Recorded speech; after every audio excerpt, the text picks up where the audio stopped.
So here we are going to discuss in detail the chapter Living World. Each and every line of NCERT would be covered and all the topics would be discussed.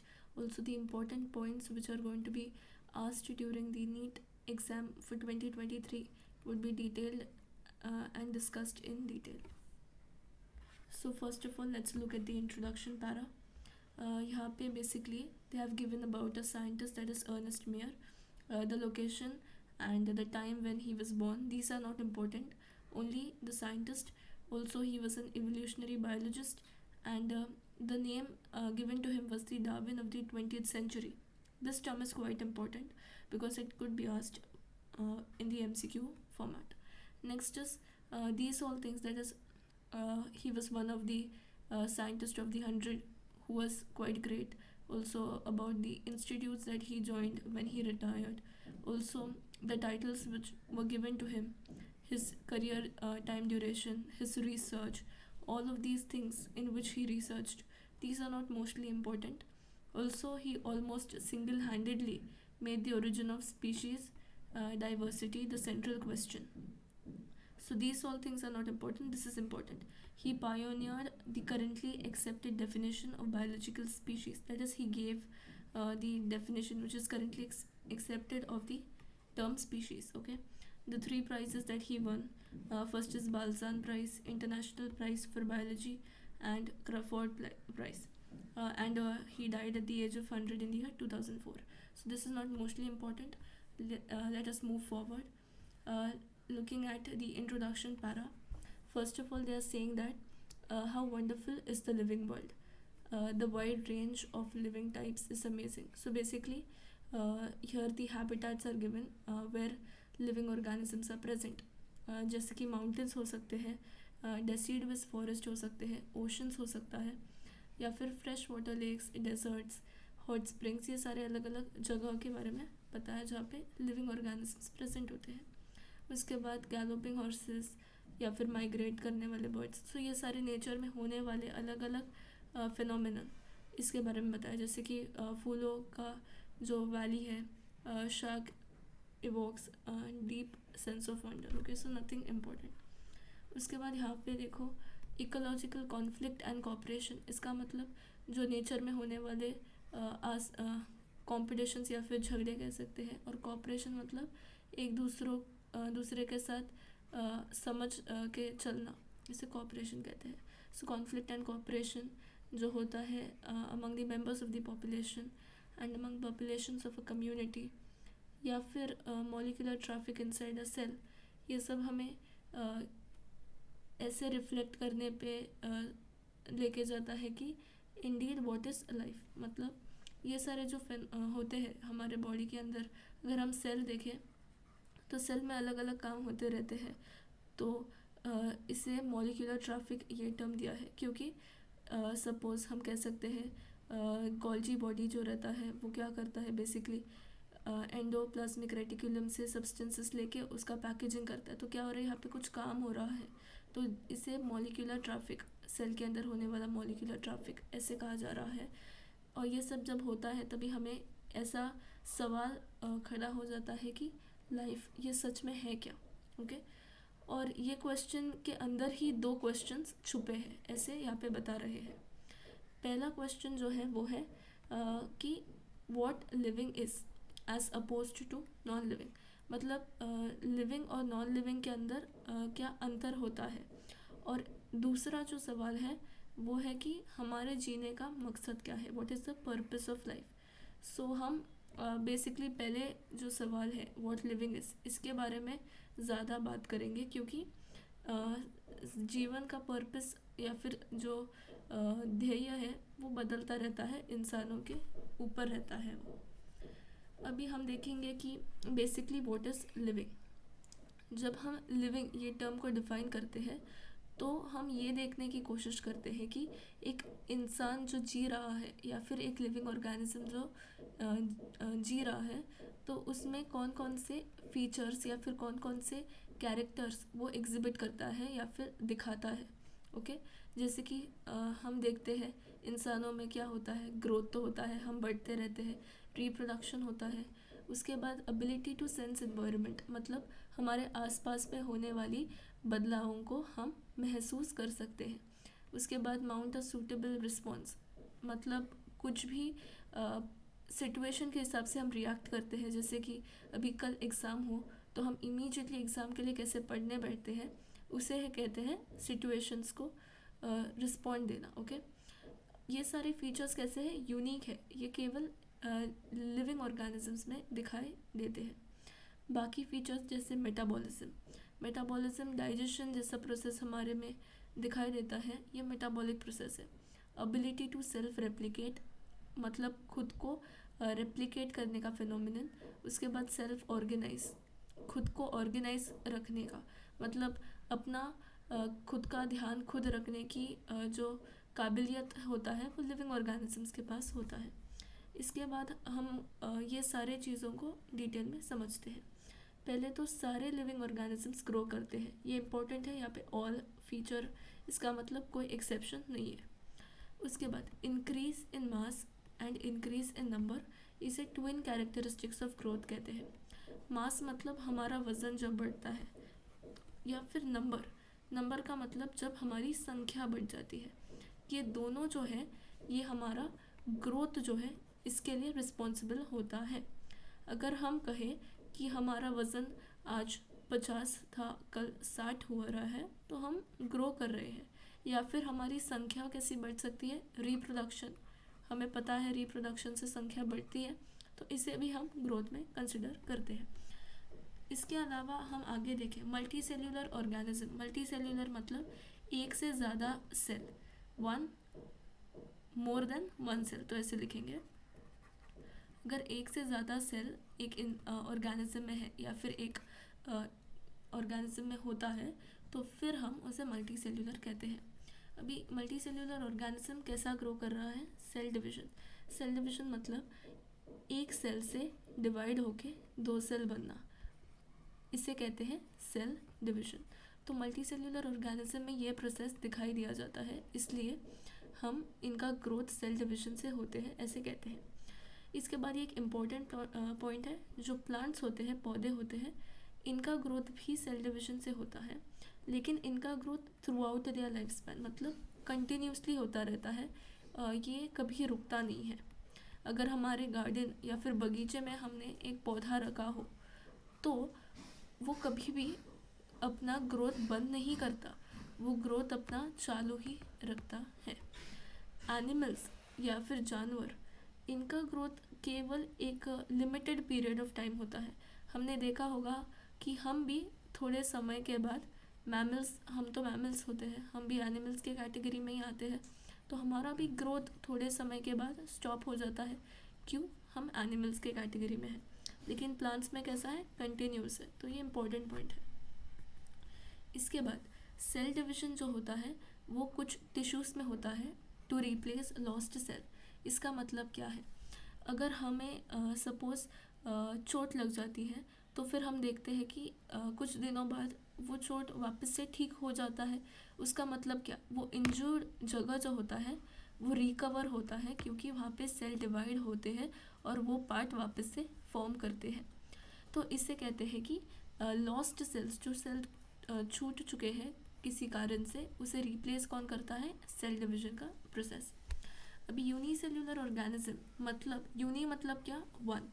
जब organism में केवल एक ही cell होता है तभी उसे unicellular हम कहते हैं। इनमें भी ग्रोथ कैसा होता है, सेल डिवीजन से ही होता है।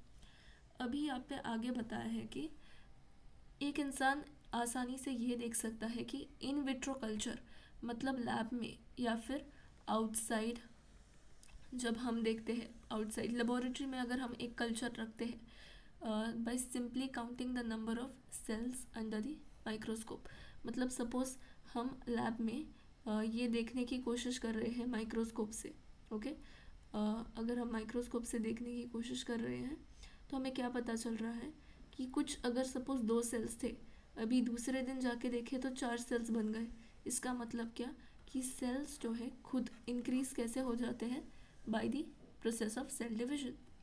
अभी बहुत सारे हायर एनिमल्स या फिर प्लांट्स होते हैं, यहाँ पे ग्रोथ एंड रिप्रोडक्शन ये म्यूचुअली एक्सक्लूसिव इवेंट्स होते हैं।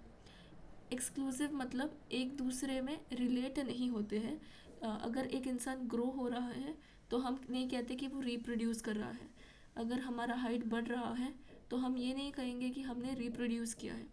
रिप्रोडक्शन हमारे में क्या होता है, जब एक मेल और एक फीमेल दोनों के अंदर क्रॉस होता है और एक चाइल्ड का फॉर्मेशन होता है, ईदर मेल और फीमेल, तो फिर ही रिप्रोडक्शन होता है। इसलिए हायर मतलब जो कॉम्प्लेक्स होते हैं, जैसे कि मैमल्स हो सकते हैं या फिर कोई भी हायर प्लांट या फिर एनिमल, यहाँ पे growth reproduction mutually exclusive events होते हैं। अगर हमें ये पता हो तो हम ये भी कह सकते हैं कि अगर लोअर ऑर्गेनिजम्स में, जैसे कि यूनिसेल्युलर ऑर्गेनिज्म में, ग्रोथ और रिप्रोडक्शन इंक्लूसिव इवेंट्स हैं। इंक्लूसिव क्यों? क्योंकि अगर हम अमीबा का एग्जाम्पल लें, ओके, और ये ग्रो कर रहा है, इसका ग्रोथ कैसा होता है, ये खुद को डिवाइड करता है और ईच पार्ट बना देता है। तो ये ग्रो भी हो रहा है और ये रिप्रोड्यूस भी हो रहा है, क्योंकि एक से दो बच्चे बन गए। इसलिए यूनिसेल्युलर ऑर्गेनिज्म में ग्रोथ और रिप्रोडक्शन म्यूचुअली इंक्लूसिव इवेंट्स होते हैं। अभी इसके बाद ये बता रहे हैं कि इंक्रीज इन बॉडी मास जो है इसे हम ग्रोथ कहते हैं। इंक्रीज इन बॉडी मास को हम क्या कहते हैं? ग्रोथ। अगर हम इंक्रीज इन बॉडी मास को ग्रोथ कहते हैं तो फिर नॉन लिविंग ऑर्गेनिज्म जैसे कि माउंटेन्स, उस पर भी तो मास इंक्रीज होता है जब स्नो डिपॉजिट हो जाता है या फिर सैंड डिपॉजिट हो जाता है, तो ये भी तो ग्रो कर रहा है।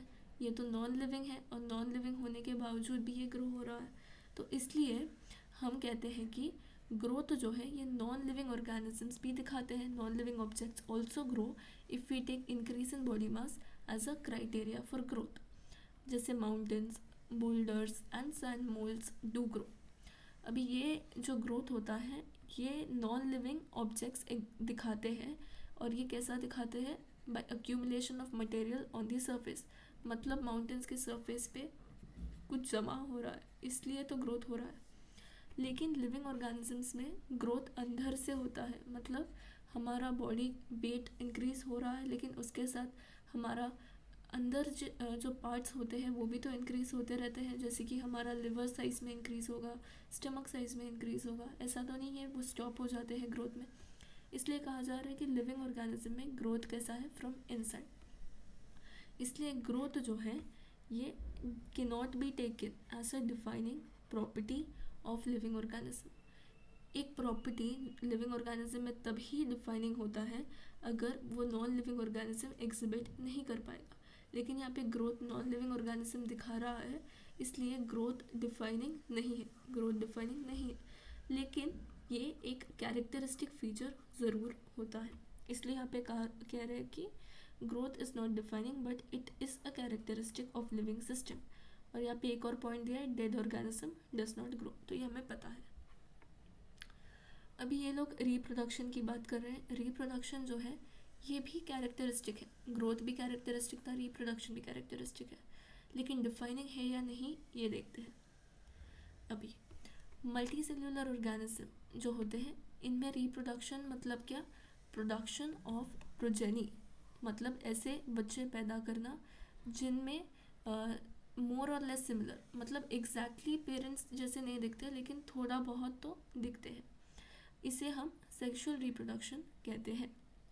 अभी ऑर्गेनिजम्स जो है ये सेक्सुअल रिप्रोडक्शन से भी रिप्रोड्यूस करते हैं, जैसे कि फंगाई भी। फंगाई में ये सेक्सुअल स्पोर्स होते हैं, और हम देखते हैं यहाँ पे अगर हम एक फंगाई का एग्जाम्पल दें एस्कोमाइसिटीज कैटेगरी में, यहाँ पे एसेक्सुअल स्पोर्स जो है वो कोनिडिया होते हैं। वैसे ही हम अगर जू स्पोर्स कंसिडर करें तो ये भी एसेक्सुअल स्पोर्स ही होते हैं। ये हमें बताया है कि फंगाई में एसेक्सुअल स्पोर्स होते हैं। उसके बाद लोअर ऑर्गेनिज्म, लोअर जैसे कि ईस्ट एंड हाइड्रा। हाइड्रा जो है हमें पता है यहाँ पे निडेरिया में आता है, इसलिए इसे लोअर कैटेगरी में लिया है, लोअर ऑर्गेनिज्म। यहाँ पे बर्डिंग होता है। बर्डिंग का मतलब अगर ये प्लांट का बॉडी है, ये क्या करेगा? छोटा सा अपने ऊपर एक बर्ड फॉर्म होगा, ओके। थोड़े समय बाद ये बर्ड थोड़ा बड़ा होगा, ओके, और और समय होने के बाद यहाँ से बर्ड डिटैच होके खुद डिपॉजिट होगा और खुद एक नया प्लांट बनाएगा। ओके, सो ये जो प्रोसेस है इसे बर्डिंग कहते हैं। उसके बाद प्लेनेरिया जो है हमें प्लेटीहेलमिन्थस किंगडम में दिखाई देंगे। तो प्लेटीहेलमिन्थस जो किंगडम है ये फ्लैट वर्म्स में एग्जाम्पल के तौर पे है। यहाँ पे हम ट्रू रीजनरेशन देखेंगे। ट्रू रीजनरेशन मतलब ये देखो, एक fragmented organism regenerates the lost part of its body and becomes a new organism. Suppose हम कंसिडर करें ये एक ऑर्गेनिज्म है और इसका ये जो पार्ट है, ये जो हिस्सा है वो कट गया, अभी वो सिर्फ इतने पोर्शन से ही प्रेजेंट है। तो ये जो बचा हुआ पार्ट है वो खुद बनाएगा वापस से। तो ये जो पार्ट है जो कट नहीं हुआ, वो कट हुआ वो पार्ट को बना सकता है, ये इसे हम कहते हैं रीजनरेशन। ओके, लिजर्ड भी एक एग्जाम्पल होता है। तो यहाँ पे देखो रीजनरेशन में हमें प्लानेरिया दिया है। अभी fungi, filamentous algae and protonema of mosses all easily multiply by fragmentation. Fragmentation मतलब क्या, एक ऑर्गेनिज्म है उसके बहुत सारे टुकड़े हो गए और ईच पार्ट जो है वो एक नया ऑर्गेनिज्म प्रोड्यूस कर सकता है। तो इस प्रोसेस को हम कहते हैं फ्रैगमेंटेशन। उसके बाद यूनिसेल्यूलर ऑर्गेनिज्म में हम देखें तो बैक्टीरिया, यूनिसेल्यूलर एल्गे या फिर अमीबा, यहाँ पे reproduction is synonymous with growth. ये हमने पहले ही देखा था। यूनिसेल्यूलर ऑर्गेनिज्म में reproduction is synonymous with growth मतलब क्या, ये देखो सिनोनिमस मतलब यहाँ पे रिप्रोडक्शन जब होता है तभी ग्रोथ भी हो रहा है, ऐसे हम कह सकते हैं। इसलिए ये लोग कह सकते हैं कि reproduction and growth are mutually inclusive events. Okay, ये एक टर्म हम यहाँ पे यूज़ कर सकते हैं। So growth and reproduction are mutually inclusive events. अभी यहाँ पे देखो increase in number of cells के बारे में हमने देखा। Okay, we have already defined growth as equivalent to increase in cell number or mass. Hence we notice that in single-celled organism we are not very clear about the usage of these two terms, growth and reproduction. तो ये पता चल ही गया कि single cell मतलब क्या, unicellular. तो यहाँ पे ग्रोथ और रिप्रोडक्शन क्या है, म्यूचुअली इंक्लूसिव इवेंट्स है, दोनों एक जैसे ही लगते हैं, इसलिए हम दोनों को सेपरेट नहीं कर सकते। अभी ऐसे काफ़ी ऑर्गेनिजम्स होते हैं जो रिप्रोड्यूस ही नहीं करते, जैसे कि म्यूल्स मतलब ये एक टाइप का ऑर्गेनिज्म है जो इंटरस्पेसिफिक हाइब्रिडाइजेशन, ये हमें बायोटेक्नोलॉजी में आगे आएगा। इंटरस्पेसिफिक हाइब्रिडाइजेशन मतलब यहाँ पे दो स्पीशीज़ को क्रॉस किया है, दैट इज़ हॉर्स और डोंकी। ओके, हॉर्स और डोंकी के क्रॉसिंग से हमें मिलता है म्यूल। ओके, उसके बाद स्टेराइल वर्कर बीस क्या है, ये फीमेल्स होते हैं। अभी बीस में 3 टाइप के होते हैं। एक तो क्वीन बी जो फीमेल होती है लेकिन ये फर्टाइल होती है। ओके, लेकिन जो स्टेराइल वर्कर बी जो फीमेल होती है लेकिन ये फर्टाइल नहीं होती, ये स्टेराइल होती है या फिर इनफर्टाइल। उसके बाद ड्रोन होते हैं, ये जो मेल्स होते हैं। ओके, सो बस इतने टर्म्स पता रहने चाहिए। आगे के चैप्टर्स में ड्रोन, क्वीन बर्ग ये सारे आएंगे जेनेटिक्स चैप्टर में। उसके बाद इनफर्टाइल ह्यूमन कपल मतलब यहाँ पे काफ़ी ऐसे कपल्स होते हैं जो बच्चा पैदा नहीं कर सकते। हमें रिप्रोडक्शन के चैप्टर्स जो 12th में है वहाँ पे आएगा कि 2 years से ज़्यादा अनप्रोटेक्टेड सेक्स नहीं करने के बावजूद भी अगर बच्चा नहीं होता है, then it is known as infertile human couples. उसके बाद रिप्रोडक्शन जो है also cannot be an all-inclusive defining character of living organism। ऐसा क्यों? क्योंकि ये exceptions जो अभी देखे, म्यूल्स, स्टेराइल वगैरह, अभी इनफर्टाइल ह्यूमन कपल्स, ये सारे जो एग्जाम्पल्स हैं यहाँ पे रिप्रोडक्शन नहीं हो रहा है और ये लोग लिविंग है। तो लिविंग ऑर्गेनिज्म में रिप्रोडक्शन डिफाइनिंग फीचर नहीं है, जस्ट लाइक ग्रोथ भी डिफाइनिंग नहीं है, लेकिन कैरेक्टरिस्टिक फीचर तो है। ओके, अभी यहाँ पे ये भी बोल रहा है कि no non living object is capable of reproduction. Okay, reproduction non living object नहीं दिखा सकता। अभी एक और प्रोसेस जो हम देखते हैं लिविंग ऑर्गेनिज्म में वो है मेटाबॉलिज्म। अभी मेटाबॉलिज्म ये क्या प्रोसेस है, हम इसे डिटेल में देखते हैं। देखो, सारे living organism no exception, okay, सारे लिविंग ऑर्गेनिज्म में केमिकल्स प्रेजेंट होते हैं या फिर केमिकल से बने होते हैं।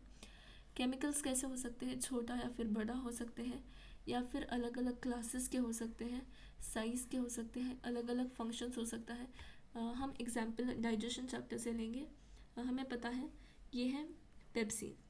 पेप्सिन जो एंजाइम है ये कैसा बना है, पेप्सिनोजन से, okay, pepsinogen.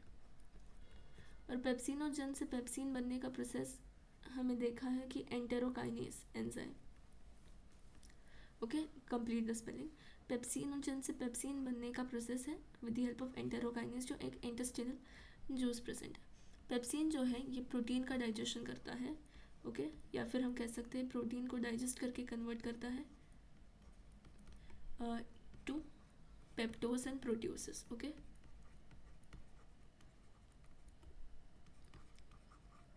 So when proteoses, ये जो प्रोसेस है जो पेप्सिन एंजाइम काम कर रहा है, ये सारा जो हो रहा है this is nothing but metabolic process, क्योंकि यहाँ पे केमिकल्स मतलब एंजाइम्स का यूटिलाइजेशन हो रहा है, ओके। सो यहाँ पे क्या बोल रहे हैं कि जो केमिकल्स होते हैं these are constantly being made and changed into some other biomolecules. So देखो पेप्सिनोजन से पेप्सिन हुआ, ओके, तो क्या हो रहा है, चेंज हो रहे हैं एक से दूसरे मॉलिक्यूल में, और ये जो कन्वर्जन्स है इसे केमिकल रिएक्शंस या फिर मेटाबॉलिक रिएक्शंस कहते हैं। तो ये जो प्रोसेस है ये एक मेटाबॉलिक रिएक्शन हो सकता है या फिर केमिकल रिएक्शन हो सकता है, और ऐसे हज़ारों प्रोसेसेस होते हैं हमारे अंदर, ओके। लिविंग ऑर्गेनिज्म के अंदर काफ़ी ऐसे प्रोसेसेस होते हैं, केवल डाइजेशन ही नहीं होता, ऐसे काफ़ी प्रोसेसेस होते हैं जो हमारे बॉडी में दिखाई देते हैं। हाईलाइटेड पॉइंट्स काफ़ी इंपॉर्टेंट है, नोट करना ज़रूरी। उसके बाद हम आगे देखें कि all plants, animals, fungi and microbes exhibit metabolism. ऐसा कोई है नहीं जो मेटाबॉलिज्म एग्जिबिट नहीं करता। उसके बाद सम टोटल मतलब सारे जो केमिकल रिएक्शंस हमारे अंदर होते हैं उसे हम मेटाबॉलिज्म कहते हैं। नॉन लिविंग ऑर्गेनिज्म के not exhibit, no non living organism exhibits metabolism. इसके बाद एक इम्पॉर्टेंट पॉइंट आता है, यहाँ पे कह रहे हैं कि metabolic reactions can be demonstrated outside the body in a cell free system. मतलब हम लेबोरेटरी में जाएंगे, लेबोरेटरी में जब हम जाते हैं तभी हम लैब में टेस्ट ट्यूब के अंदर रिएक्शंस तो करते ही रहते हैं, तो यहाँ पे outside the body cell free system ऐसे तो कह सकते हैं। तो यहाँ पे भी तो मेटाबॉलिक रिएक्शंस हो रहा है, तो यहाँ पे कैसा टाइप का मेटाबॉलिक रिएक्शंस है वो हमें एनसीईआरटी बताएगी। देखो, सो ये आइसोलेटेड मेटाबॉलिक रिएक्शंस जो आउटसाइड द बॉडी होता है इसे हम करते हैं performed in a test tube, is neither living nor non living, मतलब ये लिविंग भी नहीं है ये नॉन लिविंग भी नहीं है। While metabolism is a defining feature of all living organisms without exception, isolated metabolic reactions in vitro are not living things but surely living reactions। तो जो isolated metabolic reactions है इन्हें हम living reactions कहते हैं। तो ये जो reactions हो रहे हैं इसे NCERT ने जो term दिया है उसे हम कहते हैं living reactions। उसके बाद हमें एक चीज़ पता चली है कि मेटाबॉलिज्म क्या है, ये डिफाइनिंग भी है और कैरेक्टरिस्टिक फीचर भी है, तो ये दोनों होते हैं। उसके बाद सेलुलर ऑर्गेनाइजेशन भी एक डिफाइनिंग फीचर है लिविंग ऑर्गेनिज्म का, मतलब हमारे बॉडी में सेल्स का ऑर्गेनाइजेशन जैसा होता है जिससे टिश्यू फॉर्म होते हैं, सेल्स जमा होके क्या बनते हैं, टिश्यूज़, ओके। तो ये जो ऑर्गेनाइजेशंस होते हैं ये भी लिविंग ऑर्गेनिज्म का एक डिफाइनिंग फीचर है। तो अब तक हमें कुछ पॉइंट्स पता चले हैं। पहले तो हमने देखा growth, okay, first we saw what growth was. उसके बाद हमने देखा रिप्रोडक्शन और उसके बाद हमने देखा मेटाबॉलिज्म। अभी हम यहाँ पे लिखेंगे डिफाइनिंग और यहाँ पे लिखेंगे कैरेक्टरिस्टिक फीचर। तो ग्रोथ भी कैरेक्टरिस्टिक है, रिप्रोडक्शन भी है, मेटाबॉलिज्म भी है। ग्रोथ डिफाइनिंग नहीं है, रिप्रोडक्शन नहीं है, मेटाबॉलिज्म नहीं है। एक और हमने देखा दैट इज सेल्यूलर ऑर्गेनाइजेशन, ये भी डिफाइनिंग है और ये कैरेक्टरिस्टिक भी है। एक सेकेंड, मेटाबॉलिज्म जो है ये भी एक डिफाइनिंग फीचर है, ओके। मेटाबॉलिज्म भी डिफाइनिंग फीचर है क्योंकि non living organism metabolism exhibit नहीं करते हैं। अभी इसके अलावा let's look at the other points, okay, जो यहाँ पे एनसीईआरटी में मेंशन किए हैं। यहाँ पे बोल रहे हैं कि जो इंसान में सबसे ज़्यादा हमें देख के ही पता चलता है, मतलब मोस्ट ऑब्वियस और बहुत ही कॉम्प्लिकेटेड फीचर जो है, is the ability to sense their surrounding और एनवायरनमेंट। मतलब हम हमारे आसपास होने वाले जो भी चीज़, जैसे कि कुछ गर्म हमें हाथ को लगा तो हम इमीडिएटली रिएक्ट करते हैं, मतलब हम सराउंडिंग को सेंस कर सकते हैं। ये काफ़ी कॉम्प्लिकेटेड फीचर सिर्फ लिविंग ऑर्गेनिज्म में हमें दिखाई देता है। और ये जो एक्सटर्नल स्टिमुलाई, मतलब जो सपोज यहाँ पे हमने एग्जांपल लिया कुछ गर्म ऑब्जेक्ट हाथ लगाना, मतलब एक फिजिकल स्टिमुलाई था। तो ये स्टिमुलाई फिजिकल हो सकता है, केमिकल जैसे कि कोई केमिकल्स को हम हाथ लगा सकते हैं, बायोलॉजिकल फिनोमेना हो सकता है। और हम सेंस करते हैं environment through our sense organs. Sense organs पता ही होगा, they are eyes, ears, nose, mouth and skin, okay, tongue and skin. So ये सारे जो सेंस ऑर्गन्स होते हैं, इनसे हमें पता चलता है कि हमारे सराउंडिंग में क्या हो रहा है। अभी प्लांट्स में देखें तो प्लांट्स भी तो लिविंग ऑर्गेनिज्म है, तो इन्हें कैसे पता चलता है? इनमें तो हम सेंस ऑर्गन्स ऐसे तो डिफाइन नहीं करते, लेकिन उनमें एक्सटर्नल फैक्टर्स जैसे कि लाइट के प्रेजेंस में, वाटर के प्रेजेंस में और टेम्परेचर के प्रेजेंस में अलग अलग टाइप के रिएक्शंस हमें दिखाई देते हैं। उसके अलावा हम देखते हैं कि सारे ऑर्गेनिज्म, चाहे वो प्रोकैरियोट में कौन से आते हैं? बैक्टीरिया, ओके, किंगडम मोनेरा जो है प्रोकैरियोटिक ऑर्गेनिजम्स में होते हैं, या फिर मोस्ट कॉम्प्लेक्स यूकैरियोट्स, ये क्या कर सकते हैं? They can sense and respond to environmental cues, मतलब बाहर होने वाले अलग अलग फिनोमिनन या फिर बाहर होने वाले अलग अलग सराउंडिंग में चेंजेस, इसे हम डिटेक्ट करते हैं और उसके बाद हम उसके हिसाब से अपना एक्शन डिटरमाइन करते हैं। इसे ही हम कहते हैं कि एक process of responding to stimuli. उसके बाद फोटो पीरियड मतलब जब लाइट को देख के हम कुछ काम करते हैं, लाइट के ड्यूरेशन के बेसिस पे अगर हम कुछ काम करते हैं तो इसे हम कहते हैं फोटो पीरियड। सो लाइट का ड्यूरेशन किसे अफेक्ट करता है? Reproduction in seasonal breeders. Seasonal मतलब ये हमेशा ब्रीडिंग नहीं कर सकते, ये कभी कभी डिपेंडिंग अपॉन द सिचुएशन ये ब्रीडिंग कर सकते हैं, ओके। और ये जो होता है प्लांट्स में भी और एनिमल्स में भी होता है, मतलब प्लांट्स और एनिमल्स दोनों ही लाइट के ड्यूरेशन के बेसिस पे अपना रिप्रोडक्शन मेंटेन करते हैं। बाद में ये काफ़ी इंपॉर्टेंट पॉइंट है, क्योंकि कभी कभार आता है कि इधर प्लांट्स इधर एनिमल्स और बोथ, तो ये बोथ होता है, ओके। उसके बाद all organism handle chemicals entering their body. तो हर ऑर्गेनिजम्स जो है अपने बॉडी में केमिकल्स जब एंटर करते हैं उसको एक मेंटेन करने का कैपेबिलिटी होता है। इसलिए हम कहते हैं सारे जो ऑर्गेनिजम्स है they are aware of their surrounding. लेकिन इंसान में तो एक और अच्छा फीचर होता है, हमें पता है कि अगर हमारा चेहरा उदास है तो हमें पता है कि हम अंदर अंदर से दुखी है, या फिर हमारे बाल ठीक नहीं है तो हम इमीडिएटली कैसे ठीक करने जाते हैं। तो ये जो प्रोसेस है जिसमें हम अपने आप को अच्छे से जांच सकते हैं, इसे कहते हैं सेल्फ कॉन्शियसनेस। और ये केवल इंसान में ही दिखाई देता है। हम तो ये नहीं देखते कि जानवर अपने आप को ठीक करने बैठते हैं शीशे के सामने, ये तो इंसान में ही दिखाई देता है। तो इसलिए सेल्फ कॉन्शियसनेस ये फीचर जो है ये केवल इंसान में दिखाई देता है। We consciousness therefore becomes a defining property.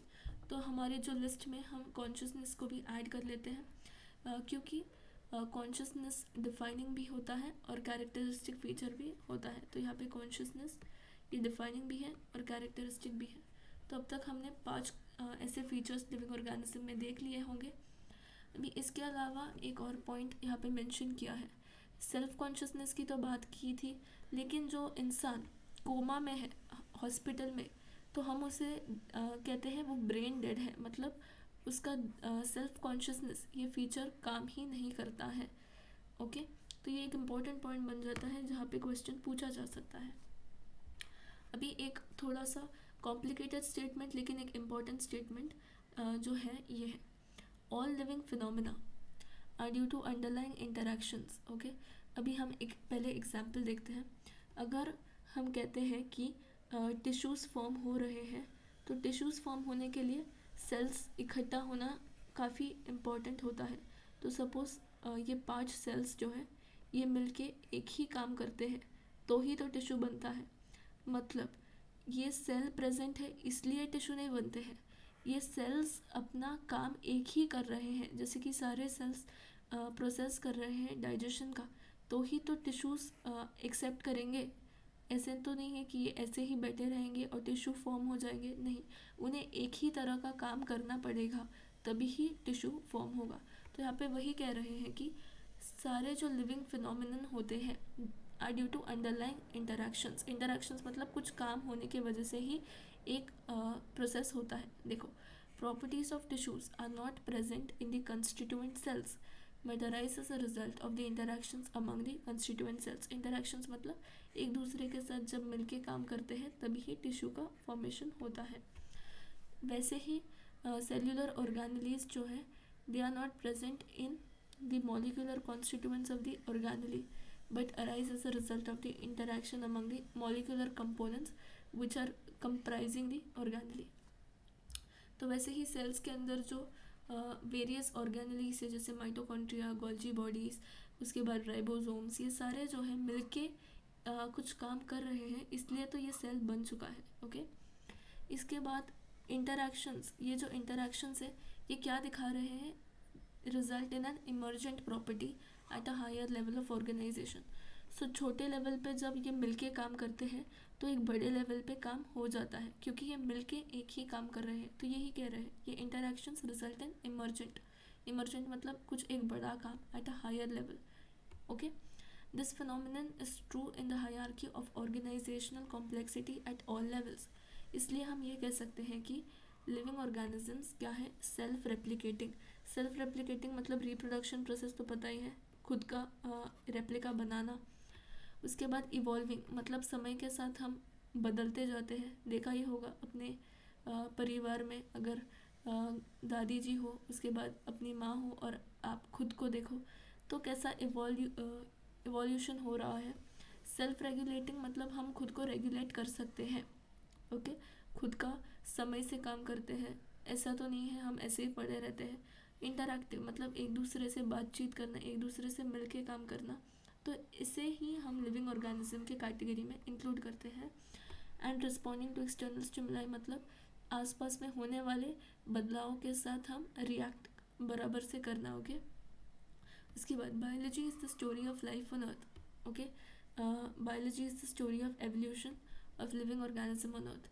मतलब जो जीवन है उसकी जो कथा है वो तो बायोलॉजी है, और वो लिविंग ऑर्गेनिजम्स जो होते हैं उनका एवोल्यूशन मतलब हम स्टोन एज मैन से अब तक जब प्रोसेस हुआ है तो ये एवोल्यूशन का जो प्रोसेस है ये भी तो बायोलॉजी में ही आता है।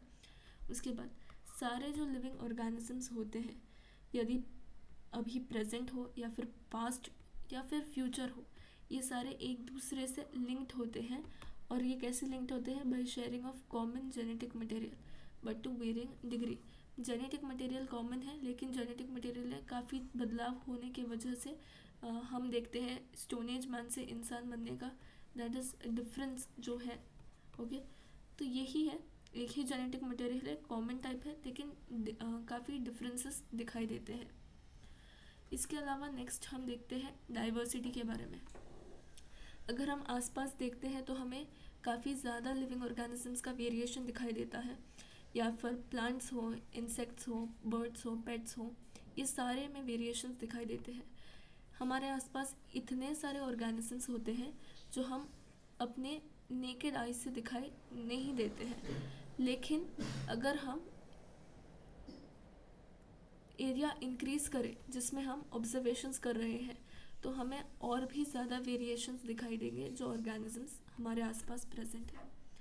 अगर हम एक डेंस फॉरेस्ट विज़िट करें तो हमें और भी ज़्यादा वेराइटी दिखाई देगा in the number and in the kinds. Number मतलब संख्या में और अलग अलग तरीक़ों के लिविंग ऑर्गेनिजम्स में।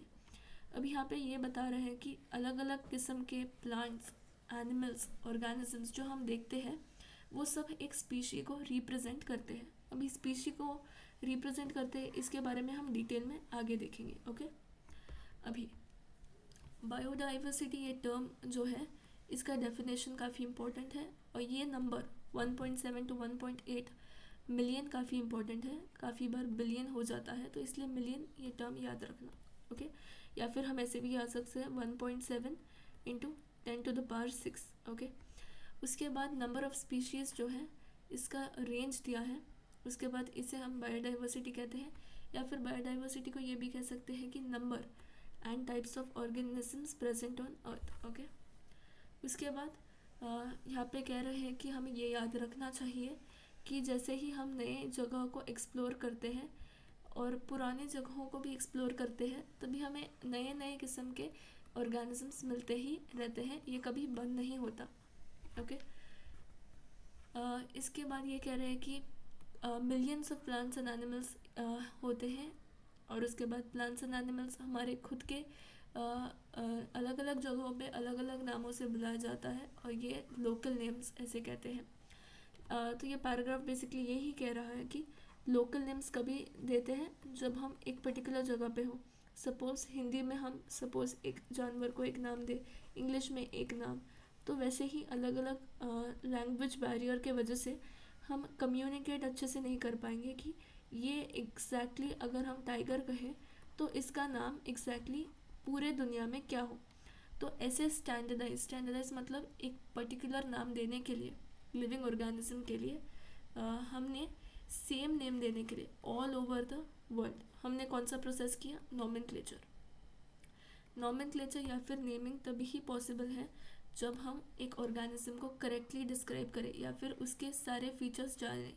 जैसे कि अगर हम टाइगर कहें तो वो हमें पता है it is from the family of cat, तो इसलिए अगर हम अच्छे से उसे डिस्क्राइब करें तभी ही हम उसे नाम दे सकते हैं। इसलिए पहले आइडेंटिफिकेशन करना ज़्यादा इम्पोर्टेंट है। अगर हमें समझना है ओके ये नाम कैसे होता है, तो काफ़ी साइंटिस्ट मिलके उन्होंने साइंटिफिक नेम दिया हर एक ऑर्गेनिज्म जो प्रेजेंट है, और ये सारे दुनिया भर के बायोलॉजिस्ट ने एक्सेप्ट भी किया है, साइंटिफिक नेम को एक्सेप्ट भी किया है। प्लांट्स के लिए जो साइंटिफिक नेम देता है ये है international code for botanical nomenclature, और ये है उसका एक्रोनिम ICBN। सिमिलरली एनिमल्स के लिए international code of zoological nomenclature ICZN। Scientific name क्या इंश्योर करते हैं कि ईच ऑर्गेनिज्म के पास केवल एक ही नाम है। ओके, केवल एक ही नाम है। और description of any organism should enable the people in any part of the world to arrive at the same name. Biologist जो होते हैं ये क्या करते हैं, ये यूनिवर्सली एक्सेप्टेड रूल्स जो होते हैं इसे फॉलो करके नाम देते हैं। तो एक नाम है जिसमें दो टर्म्स होने चाहिए, एक जेनेरिक नेम और स्पेसिफिक एपिथेट। तो इससे दो टर्म्स की वजह से बाय मतलब टू, बाय नॉम मतलब दो नाम, और इस टाइप के नाम को नोमेनक्लेचर, सो बायनोमियल नोमेनक्लेचर। और ये सिस्टम जो है बायनोमियल नोमेनक्लेचर ये कैरोलस लिनियस इन्होंने दिया था। ओके, ये नाम काफ़ी इंपॉर्टेंट है क्योंकि इनके काफ़ी बाकी काम भी होते हैं। प्लांट किंगडम में भी वापस आएंगे जहाँ पे इन्होंने 2 किंगडम क्लासिफिकेशन भी दिया था, तो इसलिए ये काफ़ी इम्पोर्टेंट होता है कि हम इनके सारे जो डेटा है वो लिस्ट अप करें। ओके, तो पहले तो इन्होंने बायनोमियल नोमेनक्लेचर जो है ये दिया था। उसके बाद और ये जो है इनका एक एग्जाम्पल दिया है मैंगो का, जो हम अच्छे से समझेंगे। मैंगो का जो साइंटिफिक नेम यहाँ पे दिया है ये देखो, मैंजीफेरा इंडिका। यहाँ पे क्या किया है, फर्स्ट लेटर कैपिटल है और स्पीशीज़ का नेम स्मॉल है। तो ये जो फर्स्ट टर्म है इसे हम कहते हैं जेनेरा। ओके, जो फर्स्ट टर्म होता है वो जेनेरा है, और जो सेकंड टर्म है वो स्पेसिफिक एपिथेट है या फिर हम स्पीशीज़ करके कह सकते हैं। उसके बाद ये इम्पोर्टेंट होता है कि हम इसे इटैलिक्स में लिखें। इटैलिक्स अभी समझ आ रहा होगा कि इसे स्लैंटिंग में लिखा है, it's not in straight format according to other text which is given. तो यहाँ पे पता चल रहा है कि इटैलिक्स में लिखा है, लेकिन अगर हमें एग्ज़ाम में लिखना है तो हम कंप्यूटर लेके तो नहीं लिखेंगे, हम हाथ से लिखेंगे, इसलिए ऐसे सेपरेटली अंडरलाइन करना इम्पॉर्टेंट है। तो ये जो अभी डिस्कस किया है वही यहाँ पे नीचे दिया है। Let's look at the rules which are mentioned in detail. Okay, so universal rules of nomenclature दिया है। पहले तो ये जो बायोलॉजिकल नेम्स है इन्हें जनरली हम लैटिन में लिखते हैं या फिर इन्हें जनरली लैटिन में होते हैं, ओके, और इन्हें लिखते हैं इटैलिक्स में, दैट इज़ द फॉर्मेट, ऐसे फॉर्मेट जो दिखा था। दे आर लैटिनाइज्ड और डिराइव्ड फ्रॉम लैटिन। ये काफ़ी इंपॉर्टेंट है, मतलब ये जो शब्द है इसे लैटिन से ही उठाया जाता है। मैंजीफेरा इंडिका ये जो शब्द है हमने लैटिन से उठाया है, लेकिन लिखा कौन से फॉर्मेट में है, इटैलिक्स में, इरिस्पेक्टिव ऑफ देयर ओरिजिन। ये नहीं देखते हैं कि कौन से ओरिजिन का ये टर्म है। फर्स्ट वर्ड जो है हमने देखा था वो जीनस था, सेकंड वर्ड जो था वो स्पेसिफिक एपिथेट था। उसके बाद हैंड रिटन रहेगा तो सेपरेट अंडरलाइन, प्रिंट किया रहेगा तो इटैलिक्स में लिखते हैं। लेकिन ये सब क्यों करते हैं, ये सब इसलिए करते हैं कि हमें पता चले कि ये वर्ड जो है ये लैटिन से उठाया गया है। फर्स्ट वर्ड जो जीनस को रिप्रेजेंट करते हैं उसे कैपिटल लेटर में लिखा जाता है और स्पेसिफिक एपिथेट जो है उसे स्मॉल लेटर में लिखा जाते हैं। अभी जो ऑथर का नाम है, ऑथर का नाम इसे भी लिखा जाता है at the end of the biological name, और इसे कौन से फॉर्मेट में लिखा है ये काफ़ी इंपॉर्टेंट है, abbreviated form, okay, abbreviated form में लिखा है। तो ये देखो मैंजीफेरा इंडिका, और ये है एब्रीविएटेड फॉर्म जो काफ़ी ज़्यादा मैंने बोल्ड मार्क किया है ताकि पता चले कि ये जो है this is the term that is written as the name of the author. और इसके अलावा हमें ये पता चल रहा है कि ये क्या दिखाता है name of the author, it indicates that this species which was there was first described by Linnaeus. तो ये स्पीशीज़ के बारे में पहले किसने डिस्क्राइब किया था, लिनियस ने। अभी ये काफ़ी कठिन होता है अगर हम सोच के देखें तो कितने सारे बैक्टीरिया हो सकते हैं, कितने सारे प्लांट्स हो सकते हैं, कितने सारे एनिमल्स हो सकते हैं। तो इन सब को अगर हमें डिस्क्राइब करना है तो ये काफ़ी डिफ़िकल्ट होगा एक एक के बारे में पढ़ने के लिए। इसलिए एक प्रोसेस हमने डिवाइस किया था जिसे हम कहते हैं classification, okay. This is the process by which anything is grouped into convenient categories. Categories मतलब ऐसे ग्रुप्स में हमने बटोर दिया। Based on some easily observable characters, मतलब हमें आँखों से दिखने वाले ही कैरेक्टर्स के बेसिस पे हमने इन्हें क्लासिफाई किया था। अभी यहाँ पे कुछ एग्जांपल्स दिए हैं जो ज़्यादा इम्पोर्टेंट नहीं है, जस्ट ऊपर ऊपर से देखते हैं।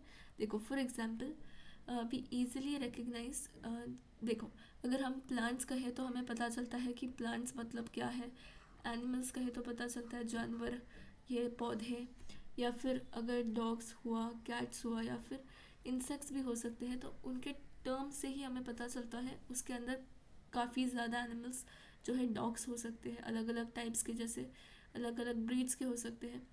जब हम ये जैसे टर्म्स यूज़ करते हैं हम सर्टेन कैरेक्टर्स को ये ऑर्गेनिज्म के ग्रुप के साथ लिंक करते हैं। मतलब अगर हम कैट्स कहें तो हमें इमीडिएटली पता चलता है कि कैट्स में अलग अलग टाइप के जो लायंस, लेपर्ड्स, उसके बाद अलग अलग वेराइटी ऑफ कैट्स जो है यहाँ पे आ जाते हैं। तो हम एक कैरेक्टर को डिफाइन करते हैं अलॉन्ग विद अ कैटेगरी। अभी जब हम डॉग के बारे में सोचते हैं तभी बीच में कैट्स तो नहीं आ जाता, ओके, क्योंकि हमें एग्जैक्टली डिफरेंस पता है दोनों में। उसके बाद ऐसे ही और एक एग्जांपल दिया है ऑर्गेनिज्म का। उसके बाद अगर मैमल्स के बारे में बोला है तो एक्सटर्नल ईयर्स, बॉडी हेयर, ये सारे फीचर्स की बात की है। अगर वीट की बात करेंगे तो हमारे दिमाग में वीट ही आएगा, राइस के बारे में नहीं आएगा। ऐसे ही ये सारे टर्म्स जैसे कि डॉग्स या फिर हो सकता है cats, mammals, wheat, rice, plants, ये सारे जो है कैटेगरीज कह सकते हैं, ओके। ये सारे अलग अलग कैटेगरीज हैं और ये कैटेगरीज को ही हम टैक्सा कहते हैं। So scientific term used for these categories is known as taxa. तो टैक्सा तभी होता है जब हम एक कैटेगरी को साइंटिफिकली डिफाइन करने की कोशिश करेंगे। अभी taxa which is there it can indicate categories at very different level.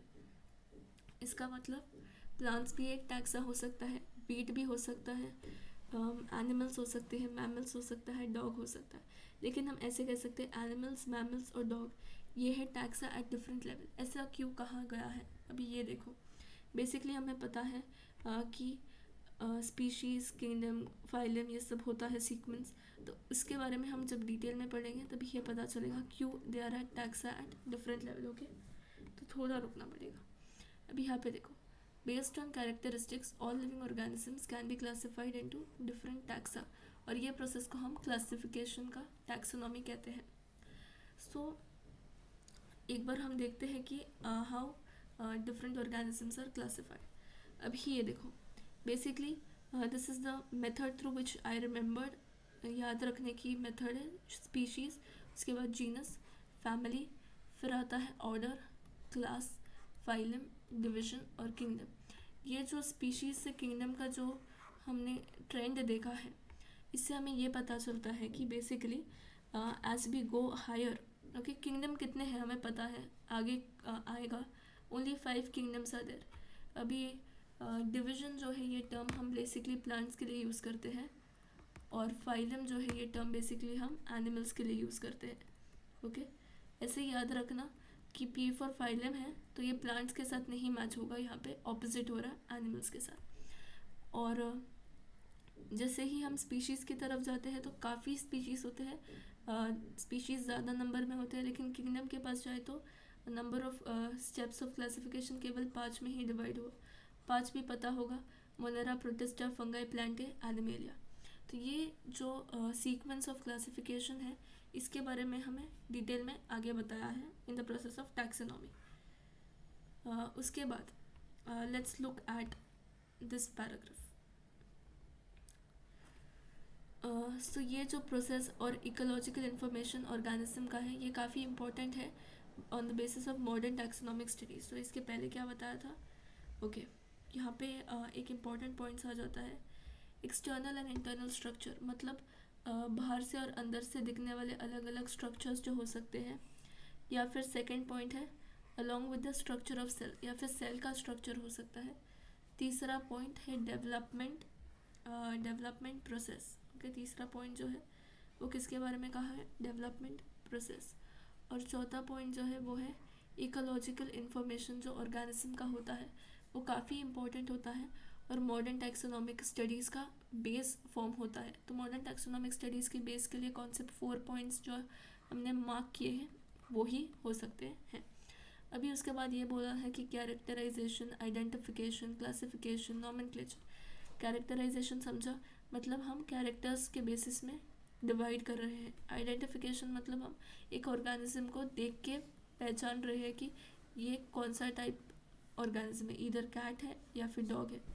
Classify मतलब यही किंगडम, स्पीशीज़, फाइलम। और नॉमेनक्लेचर मतलब जब हम ऑर्गेनिज्म को नेम करते हैं, उसका नाम फाइनली देते हैं, तो उसे नॉमेनक्लेचर कहते हैं।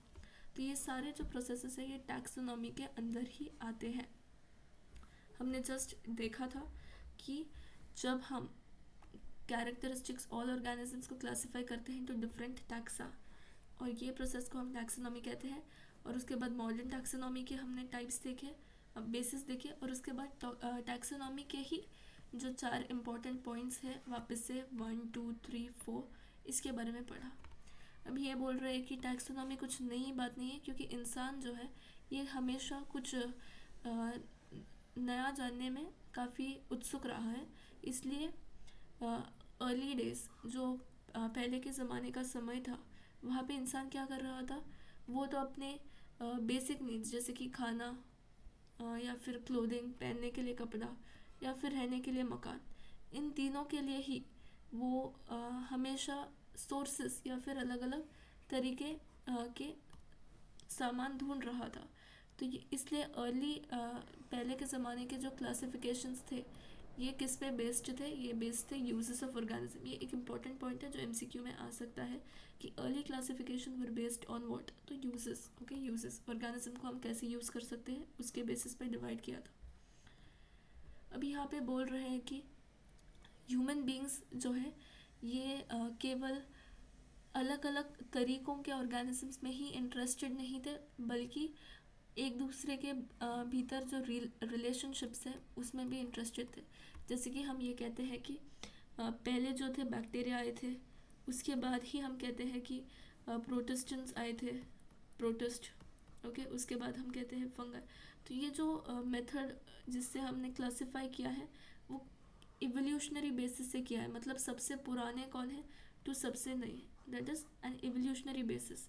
तो इसलिए केवल टैक्सोनॉमी में हमने कौन से 4 देखे थे, टैक्सोनॉमी में केवल क्लासिफिकेशन आया था, आइडेंटिफिकेशन आया था, देन उसके बाद कैरेक्टराइजेशन आया था एंड नॉमेनक्लेचर आया था। लेकिन एवोल्यूशनरी बेसिस को भी साथ में लेने के लिए, टैक्सोनॉमी और एवोल्यूशनरी को साथ में लेने के लिए हमने एक कॉमन मेथड बनाया था जिसे हम कहते हैं सिस्टमैटिक्स। तो यही पैराग्राफ में बोला है। Okay, the branch of study was referred to as systematics. Systematics derived from which word? Latin word. Okay, systema, which means systematic arrangement of organism. मतलब evolutionary basis पे हम systematically arrange कर रहे हैं। लीनियस जो थे उसने सिस्टमा नेचुरे ये टाइटल जो है अपने एक पब्लिकेशन मतलब अपने एक बुक को दिया था। उसके बाद देखो कैरोलस लीनियस का सेकंड काम यहाँ पे आया। पहले था उन्होंने बाइनोमियल नोमेनक्लेचर दिया था और दूसरा उन्होंने सिस्टम नेचुरा ये बुक में अपना काम लिखा था। उसके बाद सिस्टमैटिक्स को बाद में हमने एनलार्ज किया, उसमें आइडेंटिफिकेशन, नोमेनक्लेचर, क्लासिफिकेशन मतलब टैक्सोनॉमी ये सब, ओके 1 2 3 4 ये सब इंक्लूड करने के बाद उसे इवोल्यूशनरी रिलेशनशिप भी इंक्लूड किया था जो हमने अब भी देखा था।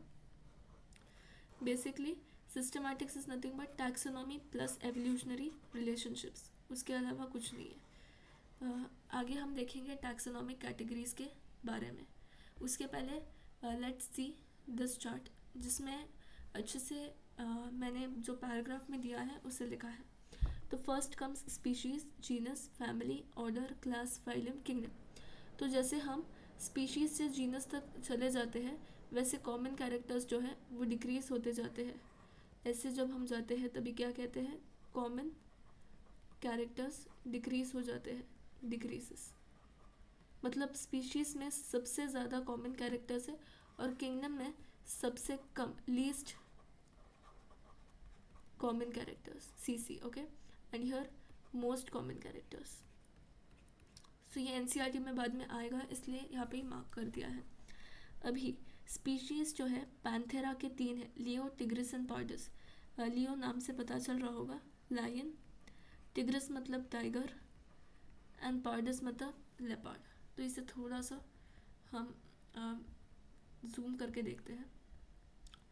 बेसिकली पैंथेरा जो है, Panthera leo, Panthera tigris, Panthera pardus ऐसे करके हम बुलाते हैं according to binomial nomenclature.